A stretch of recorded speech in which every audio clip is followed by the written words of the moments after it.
ان للہ ملائکۃ سیاحین فی الارض یبلغنی عن امت السلام۔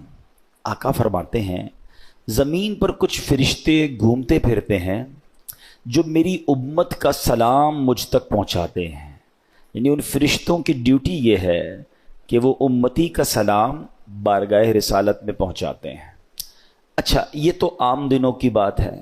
جمعے کے بارے میں روایت ملتی ہے کہ جس کا مضمون ہے کہ اور دنوں کا درود فرشتے مجھ تک پہنچاتے ہیں، اور جمعے کے دن جو درود پڑھا جاتا ہے بنفس نفیس میں خود سماعت کرتا ہوں، یعنی آقا علیہ الصلوۃ والسلام ڈائریکٹلی ہمارا درود سماعت کرتے ہیں۔ ایک اور حدیث پاک کا مضمون ہے کہ جو کوئی شخص جمعہ کے دن 200 بار درود پاک پڑھ لے اس کے 200 برس کے گناہ معاف کر دیے جاتے ہیں۔ اللہ پاک ہمیں کثرت سے درود پاک پڑھنے کی توفیق عطا فرمائے۔ آئیے مل کر محبت کے ساتھ بآواز بلند درود پاک پڑھ لیں۔ صلو علی الحبیب صلی اللہ تعالی علی محمد صلی اللہ علیہ وسلم۔ قرآن مجید فرقان حمید کی پیاری باتیں، قرآن کے پیارے احکام، قرآن جو کہ ہم سب کے لیے راہ ہدایت ہے۔ ہم کوشش کرتے ہیں کہ قرآن کریم کے حوالے سے ہی کچھ بات کیا کریں، کچھ آیتوں کو سمجھا کریں اور اللہ کے پیغام کو سمجھا کریں۔ قرآن مجید ایک ایسی کتاب ہے جو ہمارے لیے راہ نجات بھی ہے، راہ ہدایت بھی ہے، گائیڈ لائن بھی ہے، اور وہ باتیں جو ہم اپنی عقل سے، اپنے یوں سمجھیے کہ جو اسباب ہیں اس سے جہاں تک رسائی نہیں ہوتی، قرآن اس سے آگے کی رہنمائی عطا فرماتا ہے۔ اب بعض اوقات قرآن کی کچھ باتیں ہیں جو اگر لوگ عقل سے چیک کرتے ہیں تو کنفیوز ہو جاتے ہیں، لیکن دیکھیں ہماری عقل محدود ہے۔ اب مثال کے طور پہ کوئی پہلی دوسری کلاس کا طالب علم ہو، اس کو آپ ڈاکٹروں کی کتاب پکڑا دیں، MBBS کی بک پکڑا دیں تو اس کو تو سمجھ نہیں آئے گی، ٹھیک ہے نا، کیونکہ اس کی عقل اس کتاب کے متعلق نہیں ہے۔ قرآن سمجھنا، اس کو بیان کرنا، یہ بڑے بڑے علماء کا کام ہے۔ تو ہمیں قرآن پاک جب بھی پڑھنا ہے اس کا ترجمہ اور اس کی تفسیر عاشقان رسول جو علماء ہیں ان کی تفسیر اور بڑے بڑے ائمہ کے اقوال سے سمجھنا ہوگا۔ عقل کے گھوڑے دوڑاتے ہیں اور قرآن کو موجودہ معاملات سے جب کمپیئر کرنے جاتے ہیں تو کچھ لوگ ٹھوکر کھا جاتے ہیں۔ جیسے مثنوی شریف میں ایک بار ایک فلسفی کہیں سے گزر رہا تھا، اس کے کانوں میں قرآن کی تلاوت کی آواز آئی اور اس نے سورہ ملک کی تلاوت سنی، اور سورہ ملک کی جب آخری آیت اس نے سنی، ہم نے کئی بار سنی ہوگی، قُلْ أَرَأَيْتُمْ إِنْ أَصْبَحَ مَاؤُكُمْ غَوْرًا فَمَنْ يَأْتِيكُمْ بِمَاءٍ مَّعِينٍ، کئی بار یہ آیت سنی۔ ترجمہ کیا ہے اس کا؟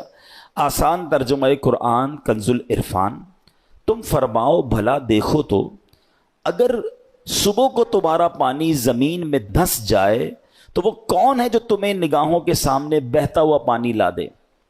یہ آیت کریمہ سن کر وہ فلسفی تکبر اور غرور میں کہنے لگا اس پہ کیا بڑی بات ہے، اگر اللہ پانی کو دھسا دے گا تو ہمارے پاس تو بڑی بڑی ڈرل مشینیں ہیں، بڑے بڑے آلات ہیں، ہم پانی کو نکال لیں گے، ہیں یہ تو جناب ہمارے اختیار میں ہے، اللہ فرماتا کون ہے جو نکالے، ہم نکالیں گے۔ اب اس نے قرآن کو اپنی عقل سے سمجھنے کی کوشش کی۔ اچھا، اب کیا ہوا، رات کو وہ فلسفی سویا تو اس کے خواب میں اس نے دیکھا کہ ایک بڑا طاقتور شخص آیا، اس نے اس فلسفی کے منہ پر ایک زوردار چانٹا مارا۔ جب چانٹا مارا تو اس کی دونوں آنکھیں باہر آ گئیں، اور ہماری آنکھوں میں نور کا ایک ایک قطرہ ہوتا ہے، دونوں آنکھوں میں ایک ایک قطرہ ہوتا ہے جس سے ہم دیکھتے ہیں، پانی، آنکھوں کا پانی جس کو اب کہا جاتا ہے، تو قطرے زمین پر گر کر خشک ہو گئے۔ خواب میں یہ سب کچھ ہوا ہے۔ خواب میں آنے والے شخص نے کہا کہ اے بدنصیب، اگر تو واقعی کدال اور پھاوڑے اور سائنسی آلات سے زمین میں گیا ہوا پانی نکال سکتا ہے تو اپنی ان دونوں آنکھوں سے نکلے ہوئے جو قطرے ہیں اس کو پانی کو نکال کے دکھا۔ صبح ہوئی تو اس کی آنکھیں پھوٹی ہوئی تھیں، آنکھوں میں بہت درد تھا، نظر کچھ نہیں آ رہا تھا، اور اس کا وہ جو سارا نشہ تھا، سارا غرور تھا، وہ بھی اتر چکا تھا کہ ہر چیز اپنے دماغ سے فیصلہ نہیں کی جاتی، اللہ کے احکام ہیں تو ہمارا کام اس پر عمل کرنا ہے، اس پر یقین کرنا ہے، اسے فالو کرنا ہے۔ قرآن میں ایسے ایسے خزانے ہیں، تو قرآن تو وہ عظیم کتاب ہے کہ جس کی ہمیں جو ہے برکتیں حاصل کرنی چاہیے۔ معاذ اللہ اس کو ڈیبیٹ میں، یعنی اس کو اگینسٹ میں اس کے بات کرنے سے پہلے 1000 بار سوچنا چاہیے۔ ہم مسلمان ہیں، ہمارا کام ایمان لانا ہے۔ شاعر کہتے ہیں نا، کسی کو تاج وقار بخشے، کسی کو ذلت کے غار بخشے، جو سب کے ماتھے پہ مہر قدرت لگا رہا ہے وہی خدا ہے۔ ہمیں اللہ کریم کے ہر فرمان پر بلا چوں چراں رب کریم عمل کرنے کی اور یقین کرنے کی توفیق عطا فرمائے۔ اچھا، اسی طرح قرآن مجید فرقان حمید میں اللہ کریم کی چونکہ اس میں باتیں ہیں، رب عز و جل کا ذکر ہے، اور اس میں ہمیں الحمدللہ اچھے طریقے سے ایمان بھی لانا ہے۔ یہاں ہمیں ایک اور بات بھی سمجھنا ہوگا کہ ہمارے اسلاف نے جب قرآن کریم فرقان حمید کو پڑھا تو پڑھنے کے بعد اس کے اندر ہم نے کتنا عمل کیا؟ اول تو ہم پڑھتے نہیں ہیں، پڑھتے ہیں تو عمل نہیں کرتے۔ ہمارے بزرگان دین نے کیسا عمل کیا؟ قرآن مجید کی ایک آیت تھی، ایک بڑی کمال کی آیت ہے، اور اس آیت نے ہزاروں، میں کہوں کہ بہت سارے لوگوں کی زندگی میں زبردست انقلاب برپا کر دیا۔ صرف ایک آیت ہے۔ آیت کیا ہے؟ الم یأن للذین آمنوا ان تخشع قلوبہم لذکر اللہ، 27واں پارہ ہے، سورہ حدید ہے، آیت نمبر 16 ہے۔ اس ایک آیت میں اتنا گہرا میسج ہے۔ اس کی میننگ کیا ہے؟ معنی یہ ہے، کیا وقت نہیں آیا ان لوگوں کے لیے جو ایمان لائے کہ جھک جائیں ان کے دل اللہ کی یاد کے لیے؟ یعنی جھنجھوڑا گیا ہے کہ بھی وقت نہیں آیا کہ توبہ کرو اور اللہ کی طرف جھک جاؤ۔ اب دیکھیں، جس کے دل پہ اثر ہونا ہوتا ہے کیسا ہوتا ہے، جو پاکیزہ دل اللہ پاک جن کے دلوں پر قرآن کا اثر ڈالتا ہے کیسا ہوتا ہے، کہ حضرت فضیل بن عیاض رحمت اللہ تعالی علیہ، یہ بہت بڑے اللہ کے ولی گزرے ہیں، مگر شاید بہت کم لوگوں کو پتا ہوگا کہ توبہ سے پہلے یہ بہت بڑے ڈاکو تھے، اور اتنے خطرناک ڈاکو تھے کہ محلے والے، علاقے والے، شہر والے ان سے ڈرا کرتے تھے۔ آپ نے قرآن مجید کی ایک آیت پر عمل کیا۔ ہوا کیا کہ ایک بار آپ قافلے کے ساتھ کہیں جا رہے تھے، قافلے میں ایک شخص جو تھا تلاوت قرآن کر رہا تھا، اور اس نے یہ آیت پڑھ دی۔ آیت کیا ہے؟ الم یأن للذین آمنوا ان تخشع قلوبہم لذکر اللہ، کیا وقت نہیں آیا ان لوگوں کے لیے جو ایمان لائے کہ جھک جائیں ان کے دل اللہ کی یاد کے لیے؟ اب جب یہ آیت آپ نے سنی نا، حضرت فضیل بن عیاض کے دل پر ایسا اثر ہوا، اتنا روئے اور کہتے ہیں یا اللہ وہ وقت آ گیا ہے کہ ہم تیری راہ میں چل پڑیں۔ آپ رحمت اللہ تعالی علیہ زاروں کے تار رونے لگے، اس کے تقاضے پورے کیے، لوگوں کا لوٹا ہوا مال واپس کیا، اور اپنے سارے جو ڈاکوؤں کا گروپ تھا کہہ دیا کہ میں نے توبہ کر لی ہے، اب میں اللہ کی نافرمانی نہیں کروں گا۔ ڈاکوؤں کے قافلے والوں نے کہا کہ سردار، اب ڈکیتی میں بھی ہمارے سردار تھے، اب توبہ کر لی تو اس میں بھی آپ ہمارے سردار ہیں۔ پورے قافلے نے توبہ کی، اللہ کی یاد میں لگ گئے، علم دین سیکھا، عبادت و ریاضت میں مصروف ہوئے۔ اللہ اکبر، پھر اللہ نے آپ کو ولایت کا ایسا مقام عطا کیا کہ ایک مرتبہ مینا میں ایک پہاڑ پر موجود تھے، آپ نے فرمایا اگر کوئی ولی اللہ اس پہاڑ کو حکم دے کہ ایک پہاڑ لمبا ہو جا تو فوراً لمبا ہو جائے گا۔ بس اتنا کہنے کی دیر تھی کہ پہاڑ نے لمبا ہونا شروع کر دیا۔ آپ نے فرمایا پہاڑ رک جا، میں نے تجھے حکم نہیں دیا ہے۔ یہ سنتے ہی وہ ٹھہر گیا۔ تو اللہ والے جو ہوتے ہیں، اب یہاں جو اصل ہمیں بات سیکھنی ہے کہ توبہ کرنے سے اللہ کیسا مرتبہ عطا فرماتا ہے۔ ڈاکو ہو اللہ اسے اپنا ولی بنا لیتا ہے، بس سچے دل سے توبہ کرنا ہے اور قرآن کے نور کو دل میں داخل کرنا ہے۔ ایسی بہت ساری قرآن میں آیتیں ہیں، اگر بندہ دل سے پڑھے تو وہ ڈائریکٹ دل پر اثر کرتی ہیں، امپیکٹ کریٹ کرتی ہیں۔ آپ قرآن کا امپیکٹ دیکھیں نا، کبھی کبھی ایسا ہوتا ہے کہ بہت اچھا قاری تلاوت کرنے والا ہو یا امام صاحب بڑی اچھی تلاوت کر رہے ہوں، ہمیں سمجھ نہیں آتا مگر آنکھوں سے آنسو جاری ہو جاتے ہیں، دل پر ایک کیفیت طاری ہو جاتی ہے، کیسے؟ بات تو سمجھ نہیں آ رہی ہے۔ یہ وہ قرآن کا نور ہے، یہ وہ قرآن کی برکت ہے جو آپ اپنے دل میں محسوس کرتے ہیں۔ اللہ کرے کہ میں اور آپ سمجھ کر قرآن پڑھنے والے بنیں اور قرآن کی برکتیں حاصل کریں۔ صحابہ کرام کس طرح عمل کرتے تھے؟ قرآن کی آیت پڑھتے تھے اور نیکی پر عمل کر لیتے تھے۔ بخاری شریف کی ایک حدیث ہے، حضرت ابو طلحہ انصاری رضی اللہ تعالیٰ بڑے مالدار صحابی تھے، انہیں اپنے مال میں بے روحا، یہ بڑا پیارا ایک آپ کا کنواں تھا، باغ بھی تھا، وہ باغ بڑا پسند تھا آپ کو، تو بے روحا نامی باغ انہیں بڑا پسند تھا۔ تو قرآن کی آیت نازل ہوئی، لن تنالوا البر حتى تنفقوا مما تحبون، یہ چوتھے پارے کی پہلی آیت ہے۔ اب دیکھیں اس ایک آیت میں میسج کتنا ہے، 6600 سے زیادہ آیتوں میں کیا کیا خزانے ہوں گے۔ میں نے آپ کو ابھی ایک آیت سنائی جس نے حضرت فضیل بن عیاض کو بدل دیا، ابھی ایک آیت سنائیے، چوتھے پارے کی پہلی آیت۔ ترجمہ کیا ہے اس کا؟ تم ہرگز بھلائی کو نہیں پا سکو گے جب تک راہ خدا میں اپنی پیاری چیز خرچ نہ کرو۔ کیا شاندار میسج ہے، اگر بھلائی چاہیے تو اللہ کی راہ میں بیسٹ خرچ کرنا ہے، گھٹیا نہیں۔ اچھا انہوں نے پڑھی یہ آیت، ابھی نازل ہوئی، ابھی پڑھی، فوراً نبی پاک کی بارگاہ میں حاضر ہوئے، کہتے حضور بے روحہ جو ہے نا باغ مجھے بڑا پسند ہے، اللہ نے فرمایا ہے بھلائی جب ملے گی، جب بہترین چیز خرچ کرو گے، حضور میں اپنا یہ پورا باغ ہی راہ خدا میں خرچ کرتا ہوں، صدقہ کرتا ہوں۔ ادھر آیت پڑھی، ادھر عمل شروع۔ ہم نہ جانے کتنے بیان سنتے ہیں، کتنی آیتیں پڑھتے ہیں، کتنا قرآن پڑھتے ہیں، عمل کدھر ہے؟ تو یہ وہ لوگ تھے جو قرآن پڑھتے تھے اور فوراً اس پر عمل کرنا شروع کرتے تھے، اور پھر اللہ نے ان کو کیسا مرتبہ عطا فرمایا۔ اے میرے پیارے اسلامی بھائیوں، قرآن سے محبت کیجئے، قرآن سے دوستی کیجئے۔ حدیث پاک میں آتا ہے جس کا مضمون ہے وہ دل ویران ہے جس میں کچھ قرآن نہیں ہے۔ ہم چیک کریں ہمارے سینوں میں کتنا قرآن ہے۔ میں آج آپ کو ایک ایسی روایت سنانے جا رہا ہوں کہ جب بھی پڑھتے ہیں نا یا اس کو سنتے ہیں، کہتے ہیں نا وہ رونگٹے کھڑے ہو جاتے ہیں۔ یہ تورات شریف میں روایت ہے کہ اللہ پاک ارشاد فرماتا ہے، اے میرے بندے، کیا تجھے مجھ سے حیا نہیں آتی کہ تو راستے میں چل رہا ہوتا ہے، تیرے پاس اپنے کسی بھائی کا خط آتا ہے تو راستے سے ہٹ جاتا ہے، بیٹھ کر اس کے ایک ایک حرف کو غور سے پڑھتا، یہاں تک کہ اس کا کوئی لفظ نہیں چھوڑتا، جبکہ میری کتاب میں نے تیری طرف نازل کی، دیکھ اس میں تیرے لیے کتنی تفصیل ہے، میں نے کتنی بار تجھے سمجھایا تاکہ تو اس پہ غور کرے، پھر بھی تو اس سے منہ پھیرتا ہے۔ کیا میرا مرتبہ تیرے نزدیک تیرے بھائیوں سے بھی کم ہے؟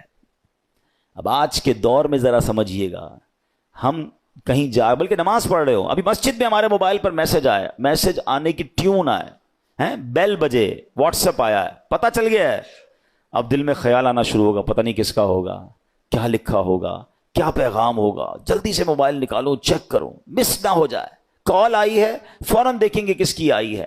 غور کیجئے، اللہ فرما رہا ہے کتنی حقیقت بات ہے کہ ہم مسجد میں، نماز میں، سفر میں، ٹریول میں میسج آئے چھوڑتے نہیں۔ یہی تو بات تورات میں فرمائی نا کہ تیرے بھائی کا تیرے پاس خط آیا، پیغام آیا، تو اس راستے سے رک جاتا ہے، ایک ایک حرف بغور پڑتا ہے، اور میں نے جو تجھ پر کتاب نازل کی تیرے پاس اس کے لیے ٹائم نہیں ہے۔ کتنی ہدایت کی باتیں ہیں، کتنا تجھے اس میں سمجھایا ہے، کتنا تجھے بتایا ہے۔ پھر اگلا جملہ جو آخری جملہ ہے نا وہ ہلا دیتا ہے کہ رب فرماتا ہے کہ میرا مرتبہ تیرے نزدیک تیرے بھائیوں سے بھی کم ہے، ہماری فیملی سے بھی کم ہمارے پاس اللہ کا مرتبہ ہو گیا۔ معاذ اللہ، فیملی کا میسج مس نہیں کرتے، باس کا میسج مس نہیں کرتے، دوستوں کا میسج مس نہیں کرتے، رات کو آدھی رات کو اٹھ کر بھی موبائل چیک کرتے ہیں۔ قرآن بھی تو میسج ہے نا، اور اللہ کا میسج ہے، راہ نجات ہے، راہ ہدایت ہے، کتنے خزانے ہیں ہمارے لیے۔ اچھا میں اور آپ واٹس ایپ پڑھیں، ہر واٹس ایپ پڑھنے کا تو ثواب نہیں نا، قرآن جتنا پڑھے ثواب ہے، ہر لفظ پر ثواب ہے، اور برکتیں کیسی ہیں، اللہ اکبر اللہ اکبر۔ ایک صحابی ہیں حضرت ثابت بن قیس، ان کا گھر جو ہے رات کے وقت ان کا گھر ایسے چمکتا تھا جیسے روشن چراغ چمکتا ہے۔ اس زمانے میں تو بجلی کا انتظام نہیں تھا، تو لوگوں نے نبی پاک سے تذکرہ کیا کہ حضور ثابت بن قیس کا گھر پورے محلے میں چمکتا رہتا ہے چراغ کی طرح۔ تو نبی پاک نے پتہ کیا فرمایا، ثابت بن قیس ضرور رات کو سورہ بقرہ کی تلاوت کرتے ہوں گے۔ صحابہ نے آ کے پوچھا کیا ایسا ہی ہے؟ کہتے ہاں میں روز رات کو سورہ بقرہ کی تلاوت کرتا ہوں۔ یعنی آپ غور کریں کہ قرآن پڑھنے پر ثواب، برکتوں کا نزول، فرشتوں کا نزول، ہدایت الگ مل رہی ہے، گائیڈنس الگ مل رہی ہے، but we have no time to read Quran and have no time to understand Quran. لیکن جو میسیجز آ رہے ہیں، جو ای میلز آ رہی ہیں، جو واٹس ایپ آ رہے ہیں، سب پڑھ رہے ہیں، سب دیکھ رہے ہیں، مس نہ ہو جائے۔ کتنی بڑی بات ہے کہ اللہ کے پیغام کے لیے وقت نہیں ہے۔ ہم مسلمان ہیں، ہم کیا یہ جواب دے سکیں گے قیامت کے دن کہ اللہ بڑا بیزی تھا، ٹائم نہیں تھا، بیزی لائف تھی، فیملی لائف تھی؟ نہیں میرے پیارے اسلامی بھائی، اس کو محسوس کیجئے۔ اب میں ایک اور لاجک کے ذریعے سمجھاتا ہوں، پھر میں قرآن کی اس آیت کی طرف آؤں گا جو آج میرا ٹاپک ہے۔ اللہ کرے کہ قرآن سے محبت کسی طرح بڑھ جائے اور ہم روز قرآن پڑھنے والے بنیں۔ آپ میں سے بہت سارے مجھے ایسے چہرے نظر آ رہے ہیں کہ جو بزنس مین بھی ہیں، اپنے اپنے کاروبار میں باس کی حیثیت رکھتے ہیں، یا مینیجر ہیں، یا ایچ او ڈی ہیں۔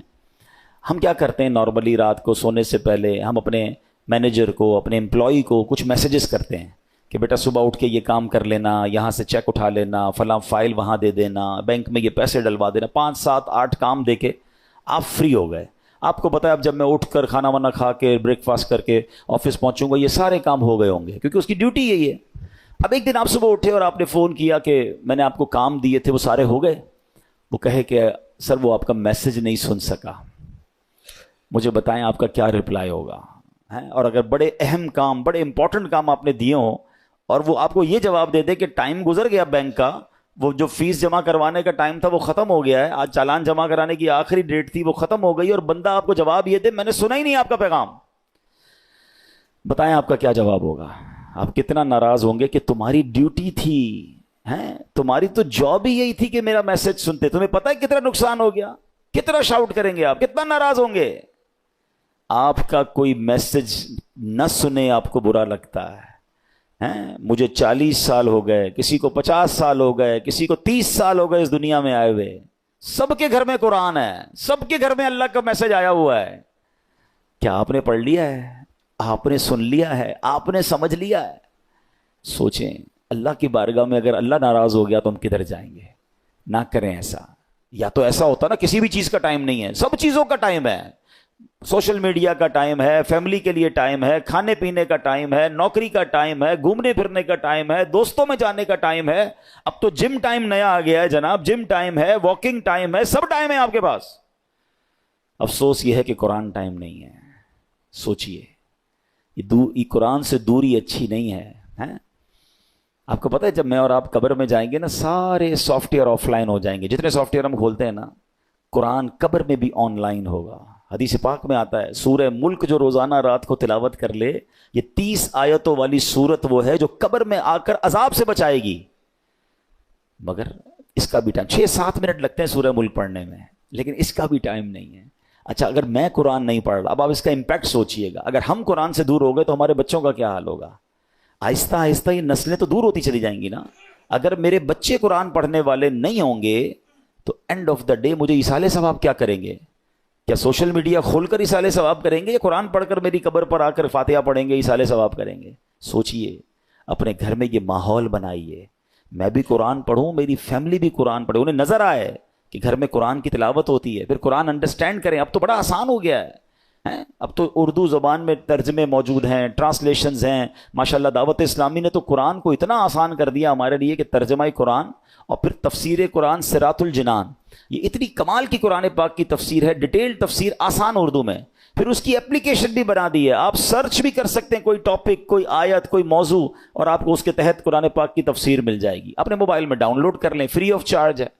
اتنا کچھ کر دیا، پھر تفسیر قرآن صراط الجنان کو آڈیو ریکارڈ بھی کر دیا کہ اگر کوئی بندہ چاہتا ہے کہ میں جناب صرف سنتا جاؤں، میرے پاس ٹائم نہیں ہے پڑھنے کا، نگاہوں کا مسئلہ ہو جاتا ہے، بعض لوگوں کو پڑھنے میں تکلیف ہوتی ہے، تو اب روز کا آدھا گھنٹہ، 20 منٹ، 15 منٹ تفسیر قرآن سن لے اسی اپلیکیشن سے، آڈیو سن لیں، تو انشاءاللہ آپ انڈرسٹینڈ کریں گے، اور یہ وہ پیغام ہیں جو ہمیں انشاءاللہ بہت کچھ سکھائیں گے۔ تو آج میں قرآن پاک کی ایک ایسی آیت، الحمدللہ ہم یہ بھی کوشش کرتے ہیں کہ جس میں ہم قرآن پاک کی ان آیتوں کا ذکر کریں کہ جس میں اللہ نے براہ راست مومنوں سے بات کی ہے، اے ایمان والو کہہ کر، او یو بلیورز، یا ایھا الذین آمنو۔ یاد رکھیے گا، ویسے تو more than 6000 آیات ہیں قرآن میں، مگر 89 آیتیں وہ ہیں جس میں ڈائریکٹلی مجھ سے اور آپ سے اللہ نے بات کی ہے۔ پیارے بھائیوں، کم از کم وہ 89 آیتیں تو پڑھ لیں کہ اللہ نے مجھے کہا کیا ہے، حکم کیا دیا ہے، آرڈر کیا دیا ہے۔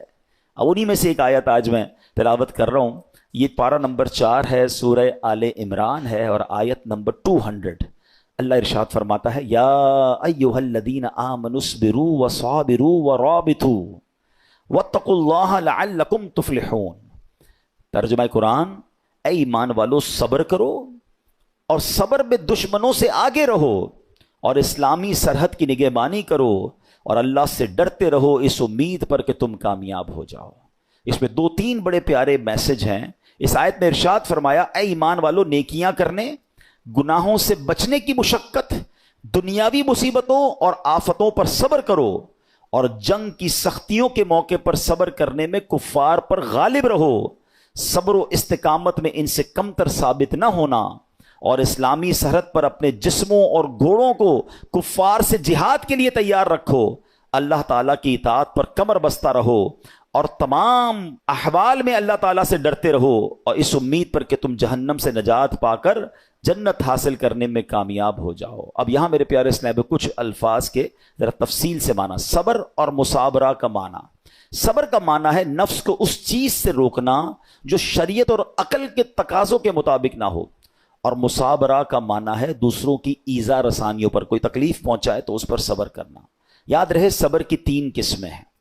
نیکیوں میں صبر، جیسے بعض اوقات انسان نیکی کرتا ہے تو اس کو تکلیف ہوتی ہے، مشکل ہو رہی ہوتی ہے، فجر کے لیے اٹھنا ہے، نیکی کی دعوت دے رہا ہے تو کوئی مخالفت کر رہا ہوتا ہے، دین کا کام کر رہا ہوتا ہے تو رکاوٹیں آ رہی ہوتی ہیں، تو نیکی کرنے میں جو تکلیف ہو اس پر صبر کرنا، یہ ایک صبر کی قسم ہے۔ دوسرا، ممنوعات سے بچنے کی مشقت پر صبر، جیسے گناہ کرنے کو جی چاہ رہا ہے، گناہ کرنا آسان ہو گیا ہے، موقع مل رہا ہے، اور انسان اب کوئی روکنے والا بھی نہیں ہے، اب وہ صبر کر رہا ہے، اب وہ اپنے آپ کو روک رہا ہے، مال آگے آ رہا ہے، حرام روزی نظر آ رہی ہے، چانس مل رہا ہے، چوری کرنے کا چانس مل رہا ہے، دھوکہ دینے کا چانس مل رہا ہے، ایک ڈیل آئی ہے جناب جس میں بڑے پیسے ہیں، تھوڑا سا گڑبڑ کرنی ہے، یہ صبر کرنا ہے، یہ صبر اللہ کو بڑا پسند ہے۔ ہاں، اس پر صبر کرنا یہ بھی صبر کی قسم ہے۔ اور آپ نے قرآن کی وہ آیت یاد رکھنی ہے کہ ان اللہ مع الصابرین، اللہ صبر کرنے والوں کے ساتھ۔ ہم لوگ بعض اوقات سمجھتے ہیں کہ جو مار پڑتی ہے، جھگڑا ہوتا ہے، بیماری ہو جاتی ہے، اسی پر صبر، یقیناً یہ بھی صبر کی ایک قسم ہے۔ تیسری قسم بھی یہی ہے کہ دنیا کی مصیبتوں اور آفتوں پر صبر کرنا، لیکن جو پہلی 2 قسمیں ہیں نا، یہ بھی صبر ہی ہے، اور بڑا کمال کا صبر ہے کہ نیکی کرنے میں مشکل ہو رہی ہے، بندہ صبر کر رہا ہے مگر نیکی کیے جا رہا ہے۔ بعض اوقات روزہ رکھتے ہیں، تکلیف ہوتی ہے، مشقت والا کام بھی ہے، پھر بھی روزہ رکھ رہے رمضان کا، صبر کر رہے ہیں نا، یہ بھی صبر کرنے والا ہے۔ گناہ کا موقع مل رہا ہے، گناہ نہیں کر رہا، رک رہا ہے، یہ بھی صبر کرنے والا ہے۔ تکلیف آ گئی، آفت آ گئی، مصیبت آ گئی، اللہ کی رضا پر راضی ہے، صبر کر رہا ہے، یہ بھی صبر کرنے والا ہے۔ اچھا، اب اس میں ورابطو، قرآن میں ایک اور لفظ ذکر ہوا اس آیت میں، اس لفظ کے مفہوم پر مفسرین نے کافی تفصیلی کلام کیا، جس کا خلاصہ یہ ہے کہ لفظ ورابطو کے 2 معنی ہو سکتے ہیں۔ سرحد پر اپنے جسموں اور گھوڑوں کو کفار سے جہاد کے لیے تیار رکھو، نمبر 2، اللہ تعالیٰ کی اطاعت پر کمر بستہ رہو۔ تو جو لوگ سرحدوں کی، اسلامی سرحدوں کی حفاظت کرتے ہیں، اپنی جان جوکھوں میں ڈالتے ہیں، شہید ہو جاتے ہیں، اپنا سب کچھ لٹا دیتے ہیں، ان کے بڑے مرتبے قرآن میں بیان ہوئے، اور اس کی تو بڑی فضیلتیں ہیں۔ سبحان اللہ، یاد رکھیے کہ اسلامی ملک کی بقا، مسلمانوں کی حفاظت، دین کی سربلندی، اسلام کی قوت کا اظہار، لوگوں کے حقوق کا تحفظ، پیغام الہی کے لیے تبلیغ، کفر کی راہ میں رکاوٹ اور اس کی روک تھام میں اسلامی ملک کی سرحدوں کی حفاظت کا بہت عمل دخل ہے۔ حضرت سہل بن سعد ساعدی رضی اللہ تعالیٰ عنہ فرماتے ہیں کہ سرکار دو عالم علیہ الصلوۃ والسلام نے ارشاد فرمایا، راہ خدا میں ایک دن سرحد کی نگہبانی کرنا دنیا و ما فیہا سے بہتر ہے، یعنی دنیا اور اس کے اندر جو کچھ ہے وہ سب سے بہتر یہ ہے کہ اللہ کی راہ میں اسلامی سرحدوں کی حفاظت کی جائے۔ تو اخلاص کے ساتھ جو یہ کام کرتے ہیں وہ ان کے بڑے مرتبے ہوتے ہیں۔ حضرت سلمان رضی اللہ تعالیٰ سے روایت ہے، نبی پاک علیہ الصلوۃ والسلام نے ارشاد فرمایا، ایک دن اور ایک رات سرحد کی حفاظت کرنا 1 مہینے کے روزوں اور قیام سے بہتر ہے۔ حفاظت کرنے والا اگر مر گیا تو اس کے اس عمل کا اجر جاری رہے گا اور وہ فتنہ قبر سے محفوظ رہے گا۔ تو یہ نصیب والوں کا حصہ ہوتا ہے۔ ٹھیک ہے، اب ہم نے 2 باتیں اس آیت سے سیکھی کہ ایک صبر کرنا ہے، مصیبت آئے تو صبر کرنا ہے، نیکیاں مشکل لگ رہی ہیں پھر بھی نیکیاں کرنی ہے، فرض پورا کرنا ہے، صبر کرنا ہے، اور اسی طرح گناہ کرنے کا موقع مل رہا ہے، چانس مل رہا ہے، بڑھ کر گناہ آ رہا ہے، اپنے آپ کو روکنا ہے، صبر کرنا، یہ سب صبر میں شامل ہے۔ اور پھر ہم نے اسلامی سرحدوں کی حفاظت کے بارے میں سنا۔ اسی طرح میرے پیارے اسلامی بھائیوں، نبی پاک نے ایک بار صحابہ کرام سے فرمایا، تمہیں ایسی چیز نہ بتا دوں جس کے سبب اللہ تعالیٰ خطائیں مٹا دے اور درجات بلند کرے؟ عرض کی حضور ضرور بتائیے۔ ارشاد فرمایا، جس وقت وضو ناگوار ہوتا ہے اس وقت وضو کامل کرنا، اور مسجدوں کی طرف قدموں کی کثرت، اور ایک نماز کے بعد دوسری نماز کا انتظار، اس کا ثواب ایسا ہے جیسا کفار کی سرحد پر حمایت بلاد اسلام کے لیے گھوڑا باندھنے کا ہے۔ یعنی کچھ لوگوں کو تو جہاد کا موقع ملتا ہے، اللہ ان کو سلامتی عطا فرمائے، مگر عام مسلمان جیسے ابھی کوئی اگر اسلامی سرحدوں پر ہمارے ملک میں کوئی ایسا معاملہ نہیں اور ہم نہیں جا پا رہے، تو یہ کتنی پیاری حدیث ہے کہ ایک نماز سے دوسری نماز کا انتظار کرنا، جب وضو مشکل ہو اس وقت وضو کرنا، سردیوں میں بعض اوقات وضو مشکل ہو جاتا ہے، مسجدوں کی طرف قدم رکھ چلنا۔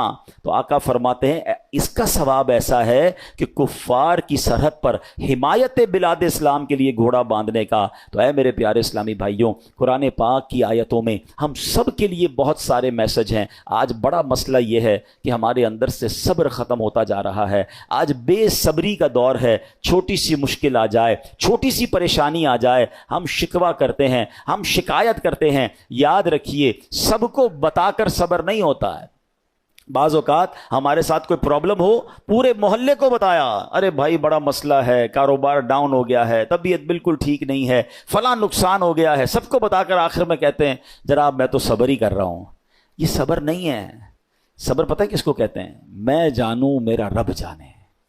ہاں، کسی کو پتہ نہ چلے۔ ہم ایک جملہ بڑا شوق سے کہہ رہے ہوتے ہیں، کافی لوگوں کے منہ پر یہ جملہ ایک محاورے کے طور پر آ گیا ہے کہ اللہ پاک آپ کو صبر جمیل عطا فرمائے، صبر جمیل پر اجر عظیم عطا فرمائے۔ ان کو کبھی روک کے پوچھیں حضرت صبر جمیل کہتے کس کو ہیں؟ تو ہمیں شاید یہ نہیں پتا ہے، ہم شاید کسی جمیل بھائی کا صبر سمجھ رہے ہیں۔ یہ جمیل بھائی کا صبر نہیں ہے۔ صبر جمیل کی ڈیفینیشن لکھی ہے کتابوں میں۔ صبر جمیل یہ ہے کہ دو بندے ہوں، ایک پریشان ہے اور ایک بالکل خوشحال ہے، آپ کو دونوں کو دیکھ کر پتہ نہ چلے کہ پریشان کون ہے، میرا چہرہ بھی نہ بتائے۔ اچھا ہم زبان سے نہیں بتاتے، چہرے سے پتہ چل جاتا ہے، بھائی خیر تو ہے آج آپ کی طبیعت، آپ کا منہ اترا ہوا ہے، تو ہاں بس یار وہ فلاں مسئلہ ہو گیا فلاں، نہیں، کسی کو پتہ ہی نہ چلے۔ صبر یہ جو جس صبر کو سبحان اللہ جس کی برکتیں ہیں نا، پھر دیکھیں غیب سے کیسے مدد آتی ہے۔ وہ نعت کا شعر سنا ہوگا نا، کسی کا احسان کیوں اٹھائیں، کسی کو حالات کیوں بتائیں، تم ہی سے مانگیں گے تم ہی دو گے، تمہارے در سے ہی لو لگی۔ ہم اچھا مجھے ایک بات بتائیں، میں اپنی بیماری کسی کو بتا دوں، کیا وہ علاج کر دے گا؟ میرا نقصان ہو گیا کاروبار میں، اس کو بتاؤں گا، کیا پیسے دے دے گا؟ ملنا کچھ نہیں ہے، صبر کا ثواب جا رہا ہے۔ تو اللہ کرے کہ یہ بات سمجھ آ جائے کہ ہم پراپر صبر کرنے والے بنے۔ ہے بات بڑی گہری، لیکن عقل مند لوگ پک کر لیں گے۔ حضرت رابعہ بصریہ رضی اللہ تعالیٰ عنہ نے، بڑی ولیہ تھیں، بڑی کمال کی خاتون تھیں، ان کے قریب سے ایک شخص گزرا، اس کے سر پر پٹی بندھی ہوئی تھی۔ تو حضرت رابعہ بصریہ نے پوچھا کیوں پٹی باندھی ہے؟ کہتے ہیں سر میں درد ہے، بیمار ہوں اس لیے پٹی باندھی ہے۔ آپ نے پتہ کیا کہا؟ کیا کبھی صحت کی پٹی بھی باندھی تھی؟ اب یہ بات بڑی گہری ہے۔ یعنی ان کا کہنا یہ تھا کہ رب نے تمہیں اتنے دن تک صحت مند رکھا، کسی کو نہیں بتایا، آج تھوڑے دن کے لیے بیماری ہوئی تو پٹی باندھ کے سب کو بتا رہے ہو کہ اللہ نے بیمار کیا ہے۔ یہ بات سمجھنی ہے کہ ہماری پرابلم ہماری ہے، میرا رب، اگر رب راضی ہے میری پرابلم پر تو میں بھی راضی ہوں نا۔ کیونکہ آپ حدیثیں تو پڑھیں کہ نبی پاک علیہ الصلوۃ والسلام کی حدیث پاک ہے جس کا مضمون ہے کہ اللہ پاک جس بندے سے محبت کا ارادہ فرماتا ہے اس پر آزمائشوں کی بارش بھیج دیتا ہے۔ اب بڑی اہم بات ہے کہ محبت بھی ہو رہی ہے اور آزمائشیں بھی آ رہی ہیں۔ حدیث کا اگلا حصہ اس کو کلیریفائی کرتا ہے کہ حدیث پاک کا مضمون ہے کہ رب کی رضا یہ ہے کہ میرے بندے سے دنیا میں جو خطائیں ہو گئی ہیں میں آزمائشیں بھیجوں، یہ صبر کرے، اس کے گناہ معاف ہو جائیں، اب میرے پاس آئے تو گناہوں سے پاک ہو کر آئے، میں اسے اپنی جنت میں داخل کر دوں۔ تو آزمائشیں تو میرے گناہ معاف کروانے آئی تھیں، اور ہم ہیں کہ ان آزمائشوں پر واویلا مچا رہے ہیں، لوگوں کو بتا رہے ہیں، شکوے کر رہے ہیں، بعض اوقات تو زبان سے جملے ایسے کہہ دیتے ہیں جو اللہ کی بارگاہ میں ناراضی کا سبب بنتے ہیں۔ نہیں میرے پیارے اسلامی بھائیوں، ہمیں یہ غور کرنا چاہیے کہ جس رب نے ساری زندگی چھاؤں میں رکھا ہے، اگر کچھ دن دھوپ کے آئے ہیں تو صبر سے گزارنا ہے، یہ امتحان ہے۔ قرآن میں رب نے فرمایا نا، وہی بات والی بات ہے، قرآن پڑھے نا، اللہ فرماتا ہے وَلَنَبْلُوَنَّكُمْ بِشَيْءٍ مِّنَ الْخَوْفِ وَالْجُوعِ وَالنَّقْصٍ مِّنَ الْأَمْوَالِ وَالْأَنفُسِ وَالثَّمَرَاتِ وَبَشِّرِ الصَّابِرِينَ۔ اللہ نے تو لسٹ بھی دے دی ہے، اب ان قریب تمہیں آزمائیں گے، بھوک سے مال کم ہو جائیں گے، بیمار ہو جاؤ گے، خوف آ جائے گا، پرابلمز آئیں گی، مگر آگے کیا فرمایا؟ وَبَشِّرِ الصَّابِرِينَ، خوشخبری ہے صبر والوں کے لیے۔ الَّذِينَ إِذَا أَصَابَتْهُمْ مُصِیبَہ، جب وہ مصیبت میں گرفتار ہو جاتے ہیں، قالوا انا للہ وانا الیہ راجعون، کہتے ہیں ہم اللہ ہی کا مال ہے، اللہ ہی کی طرف لوٹ کر جانا ہے۔ تو اللہ قرآن کی اس آیت کے صدقے ہمیں صبر کرنے والا بنا دے۔